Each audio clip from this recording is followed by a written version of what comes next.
কারণে আসতে পারেনি বা কোনো কারণে হয়তো বা প্রস্তুতি নিয়ে সেই মিটিংয়ে উপস্থিত আগরতলা পৌর নিগমের নমস্কার সবাইকে। আসন্ন 43তম কর্মমঞ্চে আসার জন্য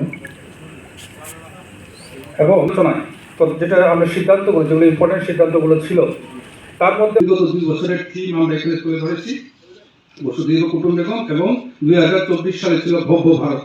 তাহলে 2025-এর যে আসন্ন বইমেলা, সেই মেলার থিম কি হবে সেটাও আমরা এখানের মধ্যে আজকে আলোচনা করে যদি ঠিক করতে হয় তাহলে এটা খুব বেটার হবে for the management of the organisation of the book fair. Next হচ্ছে গিয়ে বইমেলা সম্পর্কিত, এটা বিগত দিনে কথা হয়েছে, এখানে উপস্থিত মোটামুটি সবাই জানেন আমাদের অর্গানাইজিং কমিটি, স্টিয়ারিং কমিটি আছে। পাশাপাশি বইমেলাকে সুচারুভাবে করার জন্য আমাদের এখানে 8টা সাব কমিটি আছে।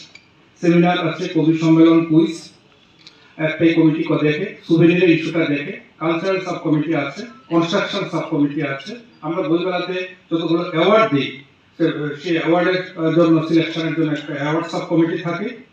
ঠিকমতো ম্যানেজ করার জন্য পাবলিক হেলথ এবং ভলান্টিয়ার সাব কমিটি আছে। মিডিয়া রিলেটেড যতগুলো ইস্যু আছে, প্লাস যে আমাদের ফটোগ্রাফি এক্সিবিশন হয়, পাবলিসিটির ইস্যু, সবগুলো কভার করার জন্য মিডিয়া সাব কমিটি, এবং ওভারঅল ফিনান্সিয়াল এক্সপেন্ডিচার যেটা আছে সেটা বিগত দিনের তুলনায় এবং এই বছর এবং তার পরবর্তী কাছে বছরের রূপরেখা তৈরি করার জন্য একটা ফিনান্স সাব কমিটি থাকে। এইগুলো তো হচ্ছে আমাদের 8টা সাব কমিটি। 8টা সাব কমিটির